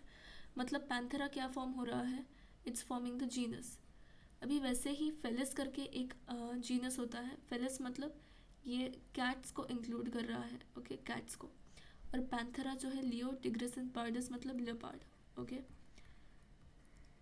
So Panthera और फेलिस ये दोनों जो है ये जीनस है, ये दोनों जीनस एक ही फैमिली में इंक्लूडेड है, that is Felidae, okay. Felidae मतलब cat family, okay, cat family. भी वैसे ही जैसे कैट है वैसे ही कैनस है, कैनस मतलब ये डॉग्स है, ओके। और ये जो है अलग अलग स्पीशीज़ है डॉग्स के, ल्यूपिस एंड ऑरियस, ओके। कैनस जो है ये एक फैमिली में है, दैट इज कैनिडे, जिसे हम डॉग फैमिली कहते हैं। अभी हायर लेवल पे हम ये देखते हैं कि फेलिडे और कैनिडे ये जो है कैट फैमिली और डॉग फैमिली ये दोनों एक ही ऑर्डर में आते हैं, दैट इज़ कार्निवोरा। ये काफ़ी इंपॉर्टेंट बन जाता है कि कैनिडे और फेलिडे एक ही ऑर्डर में आते हैं, कार्निवोरा। उसके बाद कार्निवोरा और प्रिमाटा, प्रिमाटा में क्या आ सकता है, इसमें एप आ सकते हैं, गिबन्स आ सकते हैं, गोरिल्ला आ सकता है। So these are the examples of Primata. तो प्रिमाटा में ये सारे एग्जाम्पल्स हो सकते हैं। प्रिमाटा और कार्निवोरा मिलके they are in a common class, that is Mammalia. Mammalia is in a phylum Chordata और कॉर्डेटा किंगडम एनिमेलिया में है। तो हमने यहाँ पे फाइलम टर्म क्यों यूज़ किया पता चल रहा होगा, क्योंकि ये एनिमल्स की बात कर रहे हैं हम लोग। अगर प्लांट्स होता तो यहाँ पे हम डिवीजन यूज़ करते, तो प्लांट्स का भी एक एग्जाम्पल ले लेते हैं। सो यहाँ पे हमने डिवीजन लिया है। बेसिकली यहाँ पे पहले तो सोलेनम लिया है, सोलेनम, ट्यूबेरोसम, मेलॉन्जीना, निग्रम, ये तीनों स्पीशीज़ के नाम है, दैट इज़ पोटैटो, ओके। इसे brinjal and this is मकॉय, that is night plant, okay. बाद में भी प्लांट के मॉर्फोलॉजी चैप्टर में भी आएगा सोलेनम, निग्रम। उसके बाद पेटूनिया, धतूरा, ये बाकी दो जीनस सेपरेटली हमने लिया है। और सोलेनम जो जीनस है ये तीनों एक ही फैमिली में है, that is Solanaceae, okay. Solanaceae और कॉन्वोल्वुलेसी ये दोनों हैं, ये दोनों जो है फैमिली एक ही ऑर्डर में है, दैट इज़ पोलीमोनियल्स। वैसे ही यहाँ पे Mangifera indica, this is something we know, mango की बात कर रहे हैं, जिसे किसने ये किया था डिस्क्राइब, कैरोलस लिनियस ने, इसलिए उनका नाम लिखा था मैंजीफेरा इंडिका लिन, एब्रीविएटेड फॉर्म में, पता है। उसके बाद अनाकार्डियेसी, ये जो है इसका फैमिली है, मैंजीफेरा जिस फैमिली में है अनाकार्डियेसी, और कौन से ऑर्डर में है, सैपिंडियल्स। सैपिंडियल्स पॉलीमोनियल्स, ये कॉमन क्लास जो है डाइकॉट में है, और डाइकॉट जो है एक डिवीजन में एंजियोस्पर्म में, और एंजियोस्पर्म में किंगडम प्लांटे में है। तो ये जो चार्ट हमने देखा है उसे पैराग्राफ फॉर्मेट में एनसीईआरटी में दिया है, जो हम देखेंगे इन डिटेल। ओके, तो इसके बाद आता है taxonomic category. Before looking at those paragraphs, पहले तो टैक्सोनॉमिक कैटेगरी के बारे में हम डिस्कस करते हैं। जो पिंक में हाईलाइट किया है, ओके, इनका मीनिंग एक ही है, और जो येलो में हाईलाइट किया है उनका मीनिंग एक ही है। तो हमें ऐसे भी लिख सकते हैं, before starting the paragraph it is important to understand the terms, okay. इसलिए हम ऐसे लिख सकते हैं कि classification is nothing but it is hierarchy of steps, equal to hierarchy of step, ऐसे अपने एनसीईआरटी में लिखो, और it is also equal to taxonomic hierarchy, okay. So ये लिखो पहले पिंक में जो हाईलाइट किया। उसके बाद रैंक जो है, इसे हम कैटेगरी भी कह सकते हैं, इसे हम टैक्सोनॉमिक कैटेगरी भी कह सकते हैं, इसे हम यूनिट ऑफ क्लासिफिकेशन भी कह सकते हैं, या फिर इसे हम टैक्सॉन भी कह सकते हैं। तो ये जो येलो में हाईलाइटेड है उनका मीनिंग एक ही है, बस कॉम्प्लिकेट करने के लिए पैराग्राफ लिखा है। देखो, क्लासिफिकेशन जो है एक सिंगल स्टेप प्रोसेस नहीं है, लेकिन इसमें हायरार्की ऑफ स्टेप्स इन्वॉल्व होते हैं, और हर जो स्टेप होता है, ईच स्टेप, ये क्या रिप्रेजेंट कर रहा है, एक रैंक को या फिर एक कैटेगरी को रिप्रेजेंट कर रहा है। और कैटेगरी जो है it is a part of overall taxonomic arrangement. यहाँ पे इसे अच्छे से समझ लेते हैं। देखो, सपोज हम सीडी बना लेते हैं, हम कह रहे हैं कि क्लासिफिकेशन जो है सिंगल स्टेप प्रोसेस नहीं है, मतलब यहाँ पे काफ़ी स्टेप्स हैं, ओके, स्टेप्स बना दिए, क्लासिफिकेशन में काफ़ी स्टेप्स है, और हर जो स्टेप है, इस एक स्टेप को हम जूम करके देखते हैं, हर जो स्टेप है इसे हम क्या कहते हैं, इसे हम कहते हैं रैंक, या फिर इसे हम कहते हैं टैक्सॉन, ओके। यहाँ पे क्या मेंशन किया, या फिर हम इसे कहते हैं category, okay, represents a rank, और each step represents a rank और कैटेगरी। उसके बाद कैटेगरी जो है वो क्या है, it is a part of overall taxonomic arrangement, इसलिए इसे हम टैक्सोनॉमिक कैटेगरी कहते हैं। सब कैटेगरी साथ में मिलकर टैक्सोनॉमिक हायरार्की बन जाते हैं। हर कैटेगरी को हम यूनिट ऑफ क्लासिफिकेशन मतलब एक स्टेप जो है रैंक है, कैटेगरी है, टैक्सॉन है, या फिर एक यूनिट ऑफ क्लासिफिकेशन, ये भी टर्म दिया जाता है, या फिर टैक्सॉन भी बुलाया जाता है। इसके बाद बेसिकली यहाँ पे यही बोला है कि taxonomic categories and hierarchy can be illustrated bye an example. अभी इंसेक्ट्स जो होते हैं इनके पास 3 पेयर्स ऑफ जॉइंटेड लेग्स होते हैं। सपोज ये इंसेक्ट है तो ये हुआ 1 पेयर, ये 2 और ये 3 pairs, 3 pair of jointed legs. मतलब इंसेक्ट्स जो होते हैं ये रिकग्नाइजेबल कॉन्क्रीट ऑब्जेक्ट्स हो सकते हैं जिसे हम क्लासीफाई कर सकते हैं, इसलिए इन्हें हम एक रैंक या फिर कैटेगरी दे सकते हैं। ग्रुप्स को भी हम कैटेगरी कह सकते हैं, मतलब यहाँ पे और एक के ग्रुप्स भी कर सकते हैं। मतलब अगर हमने ये टर्म्स को एक साथ ऐसे लिखा है और करके, तो ये पैराग्राफ जो दोनों है काफ़ी सिंपल होगा। ओके, सो याद रखना जो पिंक में हाईलाइटेड है वो सेम मीनिंग के है और जो येलो में हाईलाइटेड है उनका मीनिंग भी सेम है। अभी इसके बाद यहाँ पे क्या बताया, देखो दीज टैक्सोनॉमिक ग्रुप्स या फिर कैटेगरीज, देखो ग्रुप और कैटेगरी सेम ही था, अभी देखा था। Are distinct biological entities, distinct मतलब डिफरेंट, एंटिटीज मतलब group, different biological groups. Okay, and not merely morphological aggregates. Morphological मतलब एक्सटर्नल अपीयरेंस का ग्रुप नहीं है, एक्सटर्नल अपीयरेंस के ग्रुप्स नहीं है। ओके, ये बायोलॉजिकल ग्रुप्स बने हैं, not on external morphology only. Species lowest category है, हमने अभी देखा था स्पीशीज़ को सबसे नीचे लिखा था और ऊपर किंगडम लिखा था, इसलिए स्पीशीज लोएस्ट कैटेगरी है। इसके अलावा हम आगे देखें तो यहाँ पे पैराग्राफ्स दिए हैं on basis of each of the category. तो ये पहला कैटेगरी है। कैटेगरी को हम टैक्सॉन भी कहते हैं, कैटेगरी को हम रैंक भी कहते हैं। ओके, कैटेगरी को हम रैंक भी कहते हैं, यूनिट ऑफ क्लासिफिकेशन भी कहते हैं, अभी जो टर्म्स देखे थे, या फिर कैटेगरी भी लिख लेते हैं यहाँ पे। तो ये सारे जो टर्म्स है, तो स्पीशीज़ जो है ये टैक्सॉन हो सकता है, ये रैंक हो सकता है, कैटेगरी हो सकता है। ओके, तो यहाँ पे क्या दिखा है वो देखते हैं। टैक्सोनॉमिक स्टडीज़ कंसिडर अगर group of individual organisms with fundamental similarities, तो उसे हम स्पीशीज़ में डाल देते हैं। एक स्पीशी एक और स्पीशी जो एक दूसरे से सिमिलर दिख रहे हैं, उन्हें सेपरेट करना है तो हम मॉर्फोलॉजिकल डिफरेंसेस देखते हैं। मॉर्फोलॉजिकल मतलब एक्सटर्नल अपीयरेंस, बाहर से दिखने वाला रूप। एक्सटर्नल अपीयरेंस से ही हम डिफ्रेंशिएट कर सकते हैं। जैसे कि यहाँ पे जो एग्जांपल्स दिए हैं वो हमने अभी चार्ट में देखा था।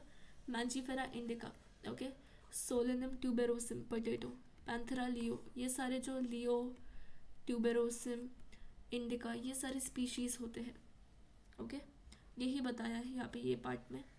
ईच जीनस में हैव वन और मोर देन वन स्पेसिफिक एपिथेट। तो ये हमने देखा था, एक जीनस को एक से ज़्यादा स्पेसिफिक एपिथेट था। जैसे कि यहाँ पे देखो पैंथेरा एक ही जीनस है, लेकिन इसके लियो, टिग्रिस, पार्डस एक से ज़्यादा स्पेसिफिक एपिथेट होते हैं। उसके अलावा यहाँ पे ये बोला है कि human beings which are they belong to the species sapiens and genus Homo. Okay, उसके बाद जीनस की बात की है। ओके, जीनस में ग्रुप ऑफ रिलेटेड स्पीशीज होते हैं और इसमें has more characters common in comparison to species. Genera aggregate of closely related species. Okay, इसके बाद यहाँ पे एग्जांपल्स जो दिए हैं सोलेनम जीनस का। फिर लायन में Panthera leo, Panthera pardus, Panthera tigris, जो हमने अभी देखा था just, Panthera leo, tigris and pardus. So ये तीनों के बारे में बताया है। ओके, तो बेसिकली इसी के बारे में हमें डिटेल में बताया कि ये सारे का कॉमन जीनस है, that is Panthera. The genus differs from other genus, that is Felis. Felis के बारे में भी हमने देखा है जिसमें केवल कैट ही इंक्लूडेड था। यहाँ पे फेलिस के बारे में बताया है जिसमें केवल कैट ही इंक्लूडेड था। Okay, this is Felis. उसके अलावा हमें फैमिली के बारे में बताया गया है। फैमिली में ग्रुप ऑफ रिलेटेड जेनरा होते हैं और still less number of similarities या फिर कॉमन फीचर्स। तो हमने देखा था before starting we saw that common character decreases, मतलब स्पीशीज़ में ज़्यादा कॉमन है, उसके बाद डिक्रीज हो रहा है। तो फैमिली में भी और भी कम है, वही बता रहे हैं कि कॉमन कैरेक्टर डिक्रीज हो रहा है। उसके बाद यहाँ पे बताया है कि बेसिकली हम पहले देखेंगे कि फैमिलीज़ यहाँ पे किस बेसिस पे कंसिडर करते हैं प्लांट्स में। फैमिलीज़ जो है based on both vegetative and reproductive feature. ये इंपॉर्टेंट पॉइंट है, ये इससे क्वेश्चन आ सकता है। प्लांट्स के कंसिडर में वेजिटेटिव और रिप्रोडक्टिव फीचर्स के बेसिस पे फैमिलीज़ बनाते हैं। यहाँ पे सोलेनम पेटूनिया धतूरा, सोलेनम पेटूनिया धतूरा, इसे हमने फैमिली सोलेनेसी में रखा है क्योंकि इनमें कॉमन कैरेक्टर्स दिखाई देते हैं। वैसे ही जीनस पैंथेरा जो है और जीनस फेलिस जो है, इसमें फेलिडे में रखा है। ओके, और फेलिडे और कैनिडे सेपरेट फैमिलीज़ है। तो ये सब हमने देखा था अकॉर्डिंग टू द चार्ट, यही लिखा है यहाँ पे। उसके बाद ऑर्डर की बात की है। ऑर्डर या फिर बाकी हायर टैक्सोनॉमिक कैटेगरी जैसे कि ऑर्डर, क्लास, फाइलम, किंगडम, ये जो हायर है they are identified based on aggregates of characters, मतलब ग्रुप ऑफ कैरेक्टर्स को कंसिडर करके हम इनमें क्लासिफिकेशंस डालते हैं या फिर ऑर्गेनिजम्स का ग्रुप बनाते हैं। इसके बाद की थी कॉन्वोल्वुलेसी, सोलेनेसी। ओके, इन्हें पॉलीमोनियल्स में क्यों रखा है, क्योंकि फ्लोरल कैरेक्टर्स की वजह से। तो वापस से देखते हैं, देखो सोलेनेसी और कॉन्वोल्वुलेसी को पॉलीमोनियल्स में क्यों रखा है, because of common floral characters. तो यहाँ पे ही लिखना अच्छा है, फ्लोरल कैरेक्टर्स की वजह से साथ में रखा है। उसके बाद हमने ये भी देखा था कि फेलिडे और कैनिडे सेपरेट थे, तो यहाँ पे वही रखा है। फेलिस और पैंथेरा को साथ में रखा था। फिर प्लांट्स को सेम ही पेटूना, दतूरा एंड सोलेनम को क्यों साथ में रखा था, इसके बारे में बोला था, वेजिटेटिव एंड रिप्रोडक्टिव फीचर्स की वजह से। ये 2 पॉइंट्स एनसीईआरटी में मेंशन थे, वो मैंने यहाँ पे लिख दिया। सोलेनम, पेटूनिया, धतूरा एक साथ क्यों है, because of common vegetative and reproductive features. भी उसके बाद यहाँ पे क्या बोला है कि the order Carnivora includes Felidae and Canidae. तो ये हमने देखा था बेसिकली फेलिडे और कैनिडे किस में था, देखो कार्निवोरा यहाँ पे मैंने जहाँ पे स्टार मार्क किया है उसमें कौन कौन है, फेलिडे एंड कैनिडे। अभी क्लास के बारे में बोला है, क्लास जो है इसमें ग्रुप ऑफ ऑर्डर्स साथ में मिलेंगे तो क्लास बनेगा। प्रिमाटा की बात की थी, मंकीज, गोरिल्ला, गिबन साथ में है और उसके बाद वो लोग मैमेलिया में है। और उसके अलावा हमने कार्निवोरा की भी बात की थी जस्ट इन दी चार्ट। उसके बाद फाइलम, फाइलम टर्म किसके लिए यूज़ करते हैं हमने बताया था, पी है लेकिन एनिमल है। और प्लांट्स के लिए the term which is used is nothing but division. So यहाँ पे कुछ ज़्यादा बताया नहीं है एक्सेप्ट फॉर दिस पॉइंट्स। उसके बाद किंगडम के बारे में भी बताया था, 5 ही किंगडम है। स्पीशीज से किंगडम हम जाते हैं तो ये ऑर्डर को हम कहते हैं असेंडिंग ऑर्डर। इंपॉर्टेंट है, एग्जाम में आ सकता है, which of the following is the ascending order, जिस नीट 2022 में पूछा गया था। Okay, so this is quite an important question. उसके बाद सब कैटेगरीज भी होते हैं, जैसे कि अभी हमने तो केवल इतने ही पढ़े थे, species, genus, family, order, class, phylum. तो इसके बीच में सब स्पीशीज़ भी होते हैं, ट्राइब्स भी होते हैं, सो काफ़ी होते हैं बीच में, लेकिन उनके बारे में हमने यहाँ पे ज़्यादा डिस्कस नहीं किया है क्योंकि दिया नहीं है। जैसे हम स्पीशीज़ से किंगडम जाते हैं तो नंबर ऑफ कॉमन कैरेक्टर्स, ये तो हमने डिस्कस किया था, क्या होता है कॉमन कैरेक्टर स्पीशीज़ से किंगडम, डिक्रीजेस। ओके, ये डाउन एरो है तो इट डिक्रीजेस, यही लिखा है यहाँ पे। लोअर कैटेगरी में ज़्यादा कॉमन कैरेक्टर्स का शेयरिंग दिखाई देता है, लेकिन हायर कैटेगरी में ज़्यादा डिफ़िकल्टी होता है to relate one another. Okay, ज़्यादा कॉम्प्लिकेटेड हो जाता है। अब ये जो चार्ट है एनसीईआरटी में काफ़ी इंपॉर्टेंट होता है बिकॉज यहाँ पे 4 ही एग्जाम्पल्स दी हैं, लेकिन चारों एग्जाम्पल्स काफ़ी इंपॉर्टेंट है।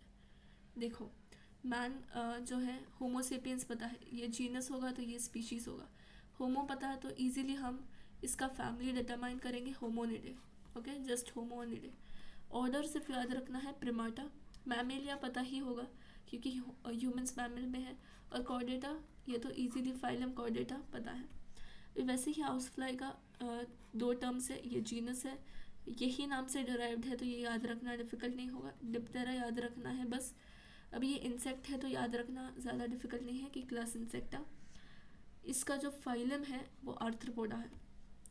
अभी मैंगो, इसमें फैमिली याद रखना है, काफ़ी इंपॉर्टेंट है।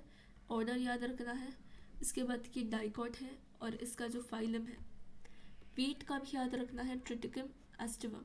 उसके बाद family Poaceae, order Poales, class monocot और फाइलम या फिर डिवीजन। यहाँ पे डिवीजन टर्म यूज़ होगा क्योंकि ये प्लांट्स की बात कर रहे हैं, तो डिवीजन एंजियोस्पर्म में, तो दोनों को कॉमन डिवीजन है, that is for mango as well as sweet.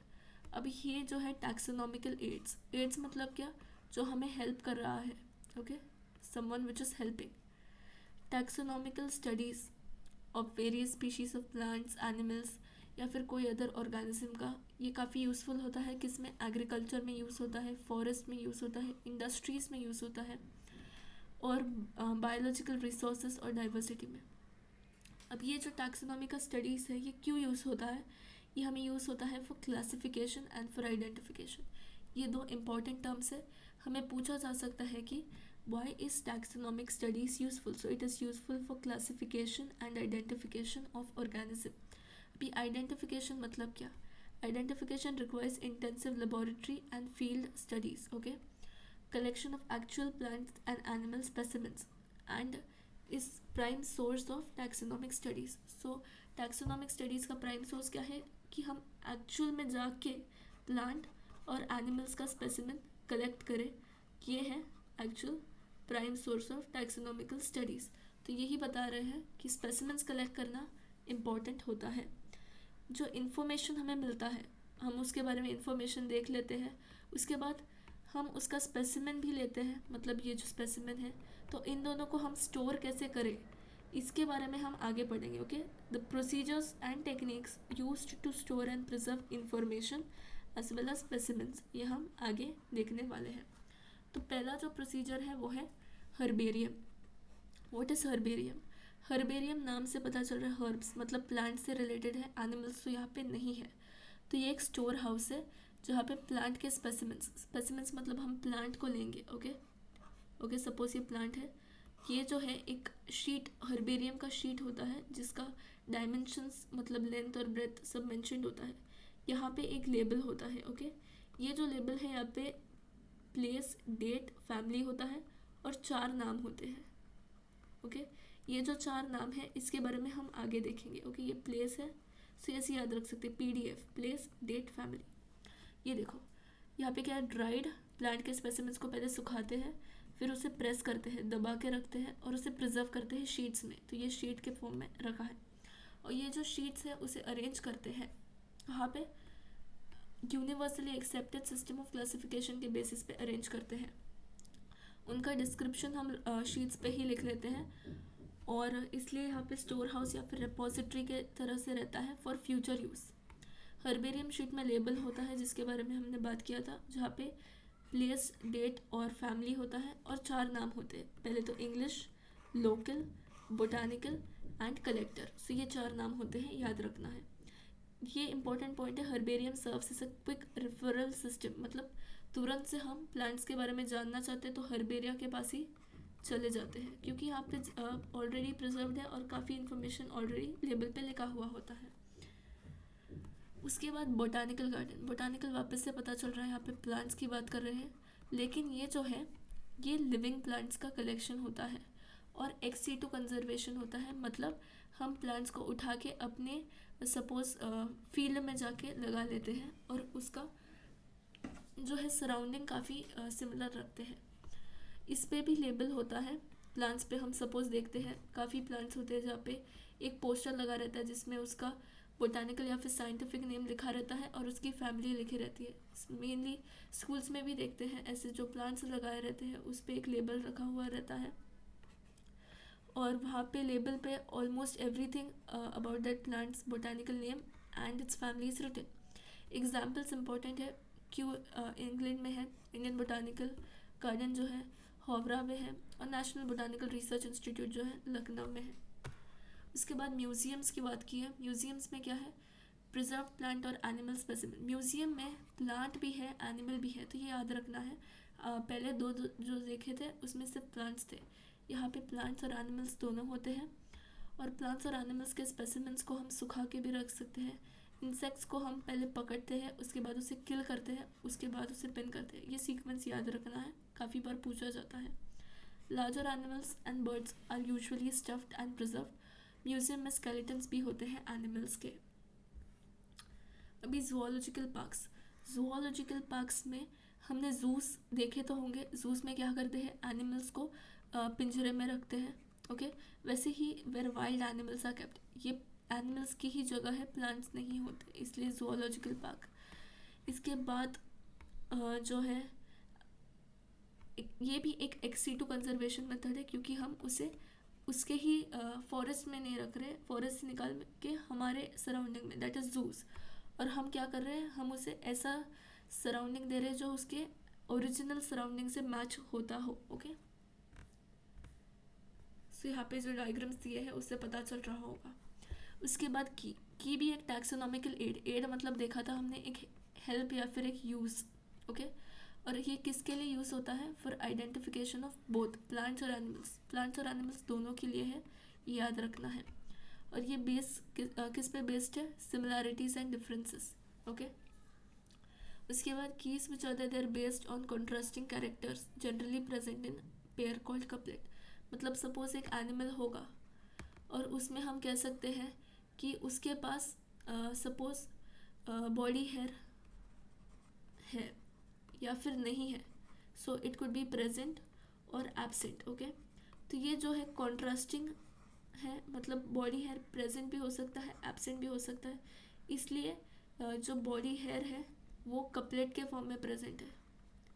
Okay, इसलिए की कहते हैं कि are based on contrasting character generally in a pair known as couplet. It is a choice made between two opposite option, दो opposite option है, this results in acceptance of only one and rejection of the other. Okay, एक ही हो सकता है, दोनों तो नहीं हो सकते। Each statement in the key is called a lead. So हर एक की का जो स्टेटमेंट है, अभी ये प्रेजेंट जो है ये अकेले में एक लीड बनता है, और ये एब्सेंट ये अकेले में एक और लीड बनता है, और ये साथ में मिलके कपलेट फॉर्म होते हैं। प्रेजेंट और एब्सेंट साथ में मिलके क्या फॉर्म होते हैं? कपलेट। तो हम ऐसे मार्क कर सकते हैं कि जब दोनों साथ में कंसिडर किया है, present and absent, then they form a couplet. और अगर इंडिविजुअल देखें तो ये एक इंडिविजुअल लीड होते हैं। Separate taxonomic keys are required for each taxonomic category. Taxonomic category पता है ना? Taxonomic category is also known as rank, it's known as taxon, it is known as unit of classification. तो अलग अलग terms दिए थे। तो हर एक कैटेगरी के लिए अलग अलग कीज होते हैं, ये याद रखना है, सेपरेट होते हैं। और कीज हम किसके लिए यूज़ करते हैं? Identification purpose. Keys are generally analytical in nature, ये भी इम्पोर्टेंट एमसीक्यू के लिए आ सकता है। इसके अलावा हमें लास्ट में बताया है कि फ्लोरा, मैनुअल्स, मोनोग्राफ्स ये और कैटलॉग्स, ये भी अलग अलग सोर्सेस है जिसमें डिस्क्रिप्शन हम रिकॉर्ड करके रखते हैं फॉर आइडेंटिफिकेशन। किसके लिए? आइडेंटिफिकेशन के लिए। अभी फ्लोरा, फ्लोरा मतलब पता चल रहा है ये प्लांट्स की बात कर रहे हैं। ओके, प्लांट्स की बात कर रहे हैं। ओके, ये काफ़ी इंपॉर्टेंट है, नाम से ही अगर कुछ काम पता चले तो हमेशा याद रखना चाहिए, बायोलॉजी में हेल्प होता है। So it gives actual account of the habitat and distribution of plants. So plants का जो है रहने का जगह और वो कितना डिस्ट्रीब्यूट हुआ है, मतलब एक रीजन में वीट के गेहूँ या फिर गेहूँ कितने प्रेजेंट है, मतलब इतने क्रॉप्स प्रेजेंट है, उनका डिस्ट्रीब्यूशन बता रहे हैं in a given area. It gives index to the plant species found in a particular area. तो प्लांट के बारे में ही बता रहे हैं कितना प्रेजेंट है, कहाँ पे प्रेजेंट है, और उसका एग्जैक्ट लोकेशन वगैरह। अभी मैनुअल्स, मैनुअल्स क्या कर रहा है? ये information for identification of name of species found in area. तो यहाँ पे स्पीशीज़ बोला है, यहाँ पे प्लांट स्पेसिफाई नहीं किया। तो हमेशा अगर ऐसे स्पीशीज़ के नाम को आइडेंटिफाई करना, उसके इन्फॉर्मेशन के बारे में पता रहना एक पर्टिकुलर एरिया में, तो उसे मैनुअल्स कहते हैं। मोनो, मोनो मतलब क्या? वन। तो कोई एक टैक्सॉन की बात करेंगे तो वो मोनोग्राफ होता है। Monograph contains information on any one taxon. So ये इंपॉर्टेंट है, the term one taxon is important. One taxon, इसे मोनोग्राफ कहते हैं। अभी समरी देखते हैं। समरी में काफ़ी ज़्यादा कुछ इम्पोर्टेंट नहीं है। लिविंग वर्ल्ड काफ़ी रिच होता है वेरिएशंस में। मिलियंस ऑफ प्लांट्स, एनिमल्स होते हैं जिसे हमने आइडेंटिफाई किया है और डिस्क्राइब किया है, लेकिन काफ़ी ऐसे होते हैं जिसके बारे में हमें अब तक नहीं पता है। काफ़ी ज़्यादा रेंज होता है ऑर्गेनिजम्स का, साइज़ हो सकता है, उनका रंग हो सकता है, उनके रहन सहन का जगह, फिजियोलॉजिकल और देखने में कैसे है, मतलब मॉर्फोलॉजिकल फीचर्स, जिससे हम ये पता करने की कोशिश करते हैं कि लिविंग ऑर्गेनिजम्स का कैरेक्टरिस्टिक क्या है, उनके काम क्या हो सकते हैं। अगर हमें उनके काइंड्स मतलब उनके अलग अलग टाइप्स और उनके अलग अलग वैरायटी के बारे में पता चलना चाहते हैं तो काफ़ी रूल्स होते हैं जो बायोलॉजिस्ट ने दिया है। और ये रूल्स और प्रिंसिपल्स जो होते हैं किसके लिए होते हैं? आइडेंटिफाई, नॉमेनक्लेचर और क्लासिफिकेशन के लिए होते हैं। और इसे हम क्या कहते हैं? टैक्सोनॉमी कहते हैं। टैक्सोनॉमिक स्टडीज़ जो होते हैं अलग अलग प्लांट्स के स्पीशीज़ और एनिमल्स के किसके लिए यूज़फुल होते हैं, ये इंपॉर्टेंट है। एग्रीकल्चर के लिए, फॉरेस्ट्री के लिए यूज़ हो सकते हैं, इंडस्ट्री के लिए, और also for bioresources and their diversity, biologically available resources जो होते हैं उसके लिए। टैक्सोनॉमी का जो बेसिस है जैसे कि आइडेंटिफिकेशन, नॉमेनक्लेचर, क्लासिफिकेशन, ये यूनिवर्सली इवॉल्व है अंडर इंटरनेशनल कोड्स। और ये किस पे बेस्ड होते हैं? डिफरेंसेस पे बेसिस होते हैं। Each organism is identified and assigned a correct scientific और बायोलॉजिकल नेम। मतलब हमेशा ऑर्गेनिज्म को हम पहले आइडेंटिफाई करते हैं, उसके बाद उसे नाम देते हैं जिससे कहते हैं साइंटिफिक नेम देते हैं, नॉमेनक्लेचर देते हैं, और ये बाइनोमियल सिस्टम पे बेस्ड होता है। ऑर्गेनिज्म जो है वो ऑक्यूपाई करता है एक पर्टिकुलर पोजीशन पूरे क्लासिफिकेशन के सिस्टम में। ओके, काफ़ी ज़्यादा कैटेगरीज, रैंक होते हैं, इसे हम टैक्सोनॉमिक कैटेगरी या फिर टैक्सा कहते हैं। और ये कैटेगरीज किसके पार्ट होते हैं? टैक्सोनॉमिक हायरार्की के पार्ट होते हैं। टैक्सोनॉमिस्ट ने क्या डेवलप किया है? वैरायटी ऑफ टैक्सोनॉमिकल एड्स मतलब टैक्सोनॉमी के यूजेस, जिससे हम आसानी से ऑर्गेनिज्म को आइडेंटिफाई कर सकते हैं, उसका नाम दे सकते हैं और क्लासीफाई कर सकते हैं। जैसे कि हर्बेरिया के बारे में, museums, botanical garden, zoological parks के बारे में हमने डिस्कस किया। अलग अलग स्पेशल टेक्निक्स की ज़रूरत होती है जिससे हम कलेक्ट कर सकते हैं, प्रिजर्व कर सकते हैं स्पेसिमेंट्स को। उसके बाद लाइव स्पेसिमेंट्स को हम प्लांट्स के और एनिमल्स के कहाँ पे देखते हैं, बोटानिकल गार्डन और zoological पार्क्स रिस्पेक्टिवली इम्पॉर्टेंट है। Okay, taxonomists also prepare and disseminate information through manuals and monographs for further taxonomic studies. Taxonomic keys क्या हैं? They are tools that help in identification based on characteristics. Okay, तो ये characteristics के basis पे जब division होता है तो टैक्सोनॉमिक कीज की ज़रूरत होती है। इसके अलावा chapter is completed. Thank you for watching.